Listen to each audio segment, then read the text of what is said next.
Hey, it's Kevin with the New Warehouse Podcast, and I am here at a fully automated micro fulfillment center, part of Fabric's offering, and a demo site for them here in the heart of Brooklyn, New York.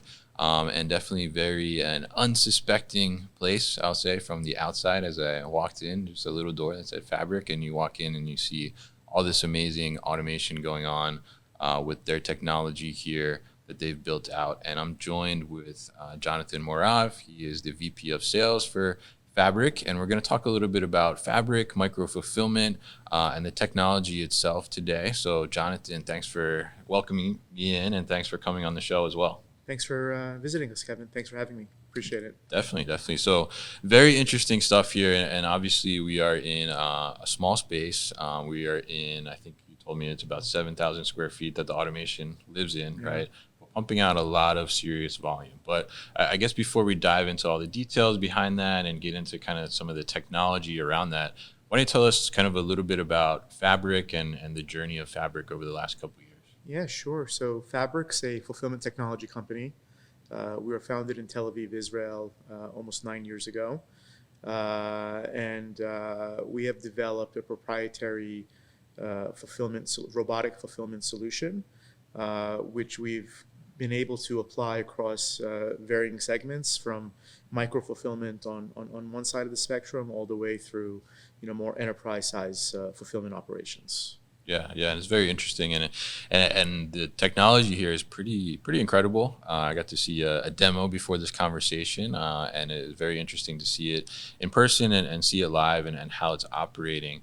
And very interesting too. I know you guys started out focused on micro fulfillment, and now, but the technology, as you mentioned, can be expanded beyond and really be fit into, I guess, any space at this point, right? Yeah. But I guess let's touch on a little bit on kind of the micro fulfillment aspect, because I think that's something that's kind of been thrown around a lot in the industry, over the last several years, I guess, at this point now.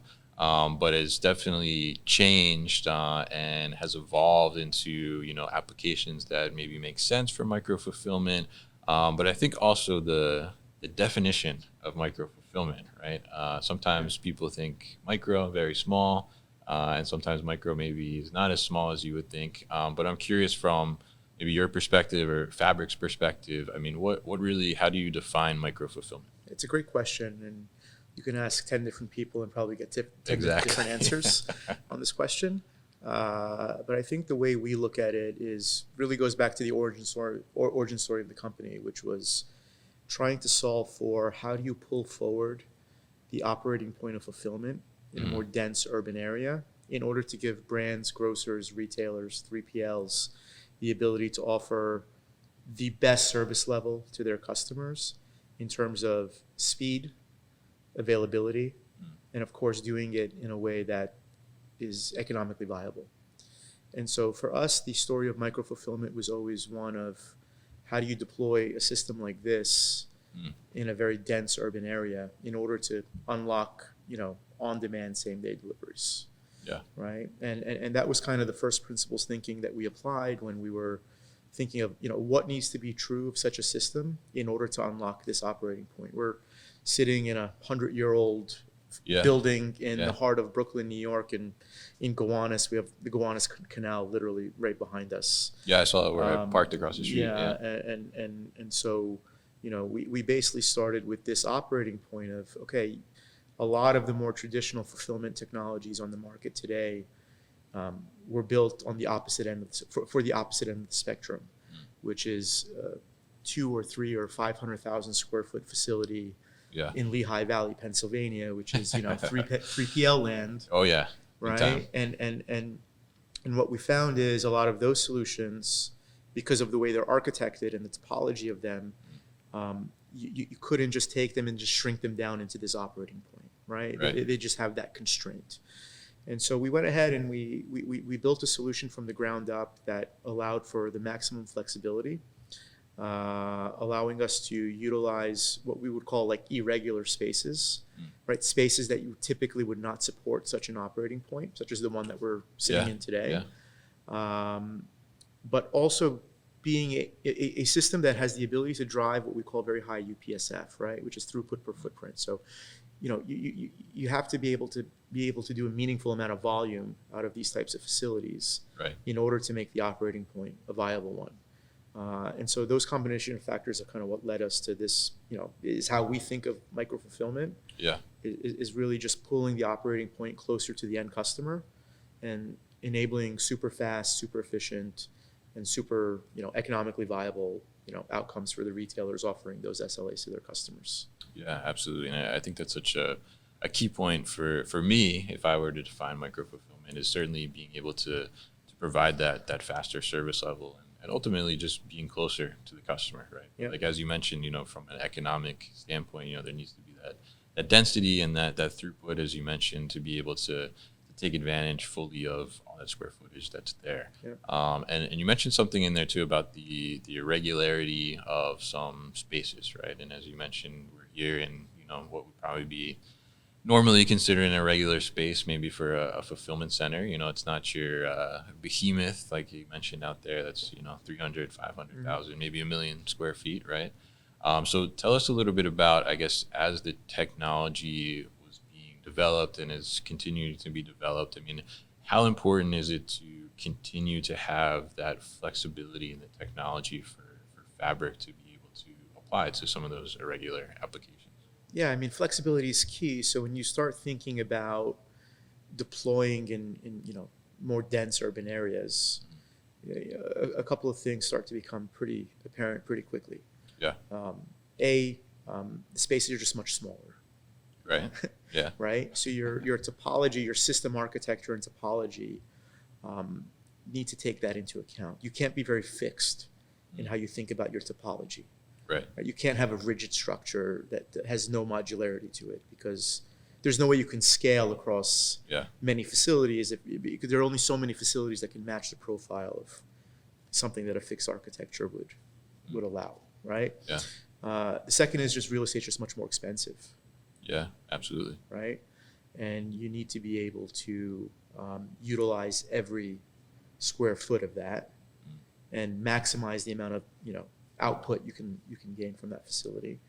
Obviously, the cube-based solutions on the market take advantage of the vertical height, right? And that just allows for a maximum amount of density, and again throughput and output. And lastly, it's kind of the flexibility with which you can design the operation around the cube. So a lot of people have this conception that you just get robots and you become more efficient magically. Yeah, all of a sudden you're, right? you're winning. They just do everything for you, right? But But the reality is that if you don't have the flexibility in your architecture to be able to design a viable operation around the automation is going to yield very little, you're going to be a little return on investment. Disappointed, yeah. You're going to be disappointed. And there are a lot of examples of this in the marketplace. Oh, yeah. Not every automation project is a successful one. And some of that has to do with just lack of understanding of the customer's operations. And some of it is just applying the wrong tool for the job, right? Not all automation is equal. And just having a really innate understanding of what your solution can deliver and making sure that's aligned against the problem set that the customers are facing, and making sure that there's an alignment between those two factors. Not all robots and not all solutions are created equal. Are there any humanoid robots listening? No.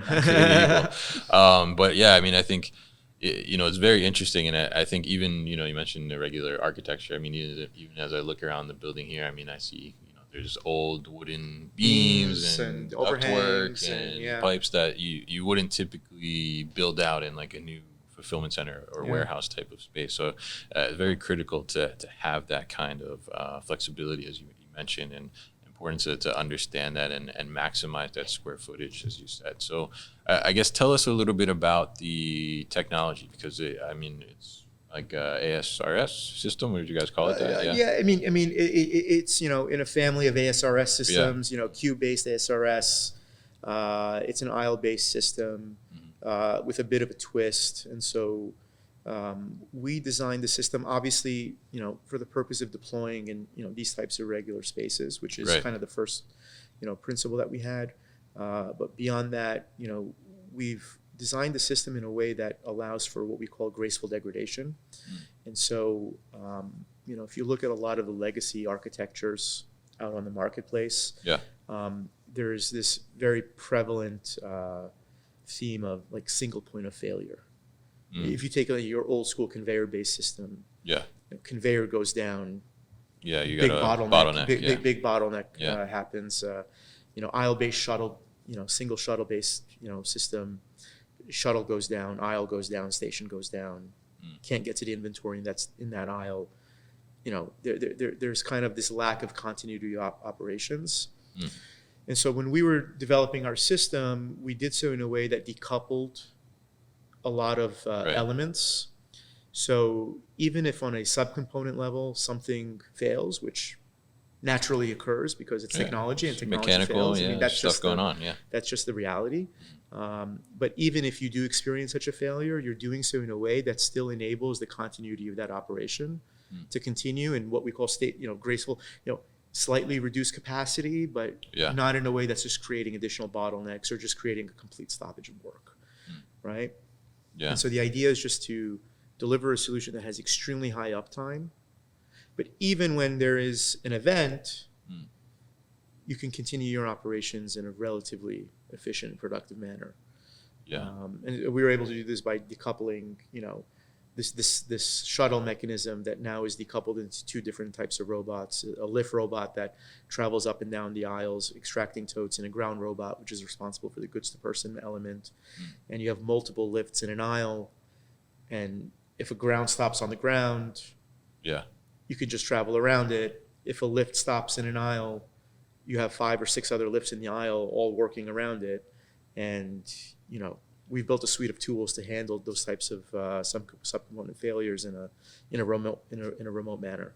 I think that's so important. And as I was telling Jonathan earlier, I found myself at one point in my career in a shuttle system where it was like it was shutting down almost the whole aisle, or in that zone at least, that level, and found myself in there having to clear jams just so we could get the totes flowing again to be able to get those orders out. So having it just be able to handle that and navigate around those, I think is so critical to keeping the operation flowing and keeping that throughput go as well, because you guys are experiencing very high throughput through your system, and for that to slow down or even throw off by 5-10 minutes, that's a lot of units that massive, get massive impact on the operation. It's all about continuity of operation. So efficiency and doing more with less are all like positive outcomes of using automation.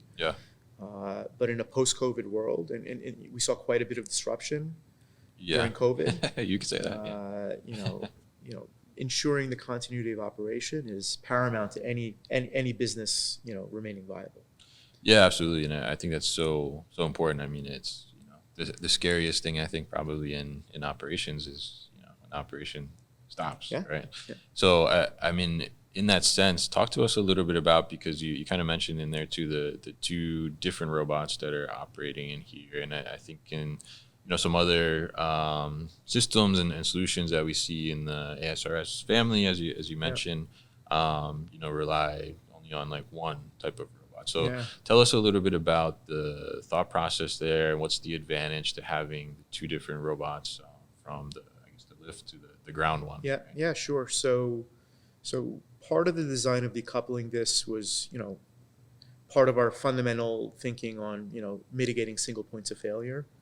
When you have an all-in-one structure and that structure fails, you basically have two subcomponents out of order, right? You can't climb and you can't do the goods-to-person element. Right? And so that was one, factor in the thinking. The second one was kind of an unintentional byproduct, but when you're designing an all-in-one system, if you look at the two actions that you're designing that system for, the first one climbing and extracting totes from the cube, and then the second being the goods-to-person element, you find out pretty quickly, or you realize pretty quickly, that those two actions are fundamentally different in their complexity. Right?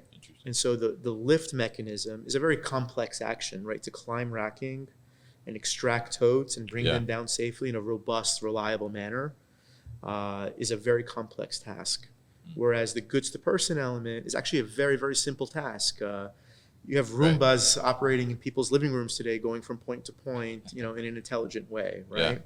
And so what we found pretty quickly is that we could actually drive down the cost of manufacturing in ensuring that there's this simplicity in the goods to person, the ground robot element, which is very cheap, and reliable. I don't mean cheap in a not reliable way, but costs much less to manufacture. And then you have a lot of the guts in the lift, which is the much more complex machine. And you could really just drive the overall cost of both units down pretty significantly. Whereas if you just combine them in two, it becomes a much more complex machine. That added complexity comes with significantly more incremental costs associated with it. Yeah, I think it's interesting, and I think it's very smart to look at it in that way, like you said. And I think the other thing too that I noticed as I was watching it in the demo is that there's much more, I think, movement happening too at the same time, because you have the grounds, moving those totes to people, but then at the same time, they're not tied together where you're kind of waiting for it to release that tote to be able to go get the next one. And I think that certainly probably helps with the throughput overall. So I guess talk to us a little bit about, you told me before, but talk to us a little bit about, for example, when the site was operating with a customer, what kind of throughput were you looking at here? Yeah, we were working with a very well-known health and beauty global retailer doing B2B e-commerce replenishment, out of this site. On a single shift. We're I don't know if the audience can see it, but we're sitting in about a 10,000 square foot facility right now. Right. About 7,000 square feet of that is taken up by the automation with 3 stations, right? So very condensed, very, very tight area. And on a shift basis, the team was dispatching, 10,000 items a shift across 5 or 6 employees. So again, in terms of labor productivity, very high unit per labor hour productivity being driven out of a very, very small space. And again, goes back to kind of the primary place our solution differentiates itself, which is the ability to drive very high unit per square foot productivity and throughput out of a very constrained piece of real estate. Yeah, I think it's pretty incredible because, we talk about challenges and the regularity of the space itself, right? But then it's also about, how do you now get as much out of that space as you can, right? And it sounds like you guys have really figured out how to maximize on that square footage. And, being able to move that many units in a day with only a handful of people is pretty remarkable. So, I guess on that front, talk to us a little bit about how maybe some of the customers that you're working with or customers that are coming to you with interest, how much is that impacting kind of their thinking when they start to think about some of those labor challenges that are in the fulfillment market today? Yeah, labor challenges are real. We were talking earlier, about your 3PL work, and it's a really challenging labor market. It's not so much that solutions like this are replacing labor, so much as they're doing or filling jobs that otherwise would go unfilled. Right. Okay, and so I think it's a really important distinction because there is this kind of discussion around the threat of automation in terms of displacing definitely people, right? And I think the way you look at it is, at least the customers we talk to, it's like we're not trying to reduce the number of people in our workforce. We're just trying to, we're trying to just do the work that otherwise would go undone. Exactly. If we don't have, a solution in place, right? And in this day and age of, minimum wages not keeping up with, the cost of life and living, and overall demographic shifts that you're seeing across the globe, where many populations are below replacement. There are just fewer and fewer people to do the work that needs to be done, which is where automation comes into play. And so, I think obviously the 2 big benefits that at least what we're seeing across most retailers is yeah, you're helping us be more efficient in terms of like the number of people we operate with, and you're helping us be more efficient with the space that we have, right? We can get much more out of a given piece of real estate than we would in a more manual operating point. And then the third one's just the most important, which is you're allowing the business to keep up with the organic growth that it's experiencing. Yeah. Because if you look at e-commerce growth, it's just going to continue to grow just keep growing at a healthy rate, right? I mean, you're seeing this migration to digital. So, you could only imagine 10 or 20 years from now just how complex. Yeah. In a world where almost everything that's being purchased is being purchased online. Yeah. And needs to be delivered. This is only going to become more and more of a challenge, and automation is going to play a significant role in that transition.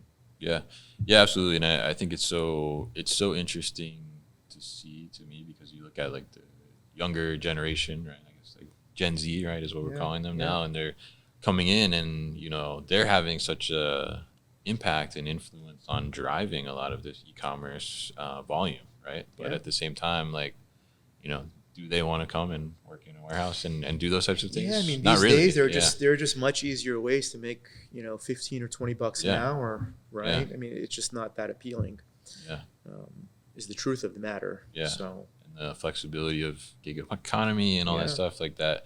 That rigidness is not something they want to do. So I mean, I think it's a very good point that you have there about automation not necessarily coming and replacing workforce, right? It's just putting tasks or automation in place to be able to take those jobs that people don't really want anymore. Yeah. Right? There's no desire. So it's very interesting there. And for the folks who are working in the warehouse that's being automated, it's actually an opportunity for them to upskill. Yeah. And focus on much higher value producing work. Right. Than just walking around and lifting heavy things all day. We're seeing scenarios where some of them can be trained to operate technical solutions like the one sitting behind us, and it even gives them an opportunity to get exposed to something new technology, upskill themselves, and maybe give themselves a new kind of path. So I think it's an interesting win-win. Yeah, definitely, and I think it's cooler to go home and tell your kids you work with a robot instead of telling them that you just put boxes on a pallet. Right? Yeah, definitely. So very interesting stuff here, and I think let's get some idea of kind of the scale too. I think we talked a lot about the kind of efficiency, throughput, but I think for an idea to here for people that are watching, listening, we have 7,000 square feet here. So like how many bins are in 7,000 square feet? Yeah, so this site holds about 10,000 totes. Okay. We have a few different types of sizes, all in the same cube. Yeah. It's able to kind of smartly allocate the right spaces to.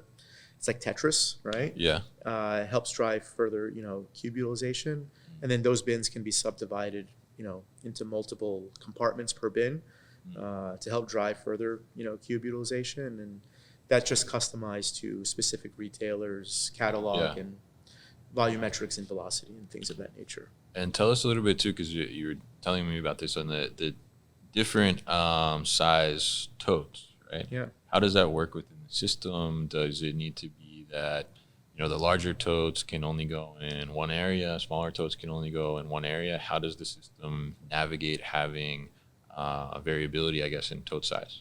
Yeah, so we basically have software that is able to allocate the right tote to a specific location, or the right grouping of totes to a specific location. So you might have cells that hold 3 of the smaller totes, or hold 2 of the larger ones.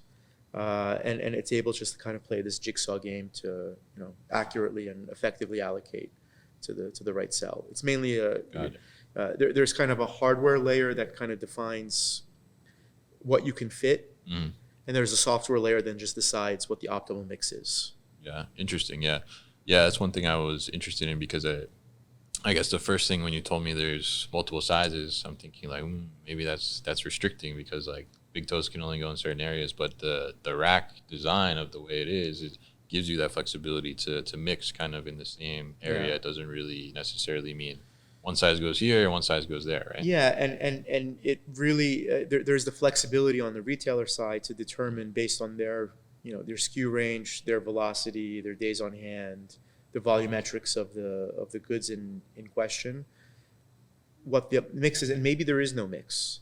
Yeah. Maybe they just say, based on what we have, the best outcome is that we just have this one size tote. All the same size. And you can have that, or you could have all of the smaller size, or you could have the right ratio between the two. And so again, the whole idea of the system is to give the maximum modularity and flexibility to the retailer to design their operation around the automation, because as important as the robots are, if the robots don't unlock an efficient flow in a holistic kind of end-to-end view of the operation, the robots are not going to do what they need to do. And so you need to make sure that you kind of have the tools and the software and the logic outside of the automation that unlocks an efficient kind of end-to-end flow. Interesting. Yeah. I think it makes sense to have that whole kind of holistic approach and being able to have everything working together and have that flexibility as we talked about in the beginning as well. So before we wrap up here, I want to touch on one more thing, some complexity that kind of you were describing to me before. And I think, when we look at micro fulfillment, I think that we've seen in the market that a lot of good fit for micro fulfillment is kind of on that grocery side. People, that's something that people want within a fast time frame, and it's better to have those things closer to the customer as well because of expiration dates, spoilage, temperature controlled, all those different things. But one of the things and complexities as we look at a micro fulfillment center, even as we look at this space here, so we have 10,000 square feet in the building, 7,000 is taken up by the towers and the aisles, right? And then we have the pack stations too. So it leaves very little space left to be able to stage orders or put things together, waiting for pickup, right? But because of the throughput overall, I can imagine that in some cases, maybe you might end up with too much stuff on the floor or something like that. So tell us a little bit about how the Fabric solution helps with that challenge. Yeah, it's a good question. So grocery is a really, really challenging operating point. Yeah. With automation, without automation, it's just a very challenging operating point. It's a very low margin business. Even in a scenario where you, Kevin, walk into a supermarket and do your own shopping, $100 order, the grocer puts $3 in their pocket. Yeah. Okay? That's just the nature of that business. Now think for a second, you're layering on the complexity of e-commerce on top of what's already a very complex business. And now you're paying a shopper to go into a store for you, to select all your goods manually off the shelves. 50 item order is going to take them, 45 minutes to an hour to pick. So there's $20 right there. Yeah. Right? You got to pay someone to deliver it to your door. It's another, couple of bucks there. Yeah. At the end of the day, on a $100 order, they're spending $20+ on fulfillment, and they're actually losing $10 or $15 on every single order. Yeah. Right? And so with grocers, especially the really, really big box ones, the ones that just have these like really big locations all across the country. Yeah. There is a really big opportunity to utilize a system like this in the back of the store. So you clear out, 5 or 10,000 square feet. You move some of the more popular, fastest moving goods into that automation. And you take the fulfillment off the shop floor, and you just have a much higher rate of productivity in terms of the number of items per hour a picker can pick at a station versus in the store. In addition, you just have better service levels and you have much better accuracy because the accuracy on the shop floor is, I get no fewer than 6 or 7 substitutions, which is 10 or 15% of my basket every time I shop online. It's just a really bad customer experience, right? And so, how do we solve for some of these challenges? So, our solution can be deployed, like we said, irregular spaces. Back of a grocery store certainly qualifies as an irregular space. And the system enables an operating point of what we call picking in. So the orders are actually being staged back in the automation and being dispatched just in time. And so we understand that the grocery business is very peaky throughout the day. You can have 100 orders for 9 a.m., 5 orders for 12, another 100 orders for 7 p.m. Typically, people want to be home when when it arrives. But you receive those orders hours in advance, and in some cases a day in advance, right? And so what our system allows is this concept of pick ahead, which is you can pick the order when you've received it. Okay. Regardless of what the dispatch time can be 12 hours later, but you can stage that order instead of staging it on the floor, Right. on the operational floor, Yeah. which has you have cold chain considerations and quality considerations. You can stage it in their respective temperature zone in the automation, which is native, chilled, and ambient. And then dispatch that order just in time when the dispatch time comes. So you could be really efficient with the floor space that you have. Using the automation is essentially not just a place where inventory is stored, but a place where orders are staged. And then the system will smartly dispatch those orders in a sequenced way when the time of dispatch comes. Yeah. Yeah, and I think that's so smart to be able to do that and have that added layer there of convenience almost in a sense because, like I said, I mean, if you're here and you were doing grocery out of this space, for example, and, you had 300 orders for the day, like, is there space to really stage 300 orders? There's Definitely no space. not. There's no space to put it, right? So to be able to put it back into the system and have it, like you said too, in the right temperature environment or the right location where it needs to be, and then pull it when it's actually time to go, allows you to kind of get ahead of that work. So you're not like rushing at the last minute, which is a great thing, but also allows you to have that flexibility in your space too and not be crowded or cramped or have quality issues like you mentioned. So it's really pretty incredible and smart, I think, how you guys have thought about it this whole way through, from end to end, and being able to not only have that better fulfillment experience for whoever is operating it, but also then for the consumer as well, making sure that they're still having that integrity of product and that quality that they're expecting. Yeah, I think a lot of it just stems from the fact that kind of in the beginning of the company's life, we started as a robotics company, but not just a robotics company. We were actually essentially a tech-enabled 3PL. Yeah. Right. So we went and we developed this proprietary, vertically integrated hardware, software, robotic, fulfillment solution. And then instead of just going to the market and selling it to other people and saying, have at it, we actually took our own money, built our own fulfillment centers, deployed our own technology on those fulfillment centers, and then operated those fulfillment centers on behalf of retail partners. And so in the process of actually operating our own site, we're able to take a lot of the learnings and pain points that your typical fulfillment center operations experience day to day, and actually take those learnings and feed them back into our product development cycle to ensure that the product we were building from the robotics side met the demands. We were our first known customer. Yeah, that's true. Right? Yeah. And so in the process of doing that, we're able to really just educate ourselves on the market. We're able to understand our customers in a way that many other robotic solution providers on the market just don't. And I think ultimately puts us in a really good place now as a company that no longer does kind of this 3PL fulfillment as a service. Yeah. Now we're a technology solution provider, but we're a technology solution provider that has a very, very deep understanding of the operational considerations our customers have. And when we start a process with these customers, they're kind of like surprised by, how deeply we understand. How deeply we understand and how we can be thought partners with them in the process of not just designing a system, but designing an operation. Yeah. With the system with the system inside of it, right? Yeah. And so it goes far beyond the robots and more has an end-to-end holistic view of, from the time the inventory comes in to the time the inventory leaves the building, everything that happens in between. The robots are here to enable productivity and space efficiency and unlock business value, but there is a whole operation around that we take a very, very close look at in partnership with our customers.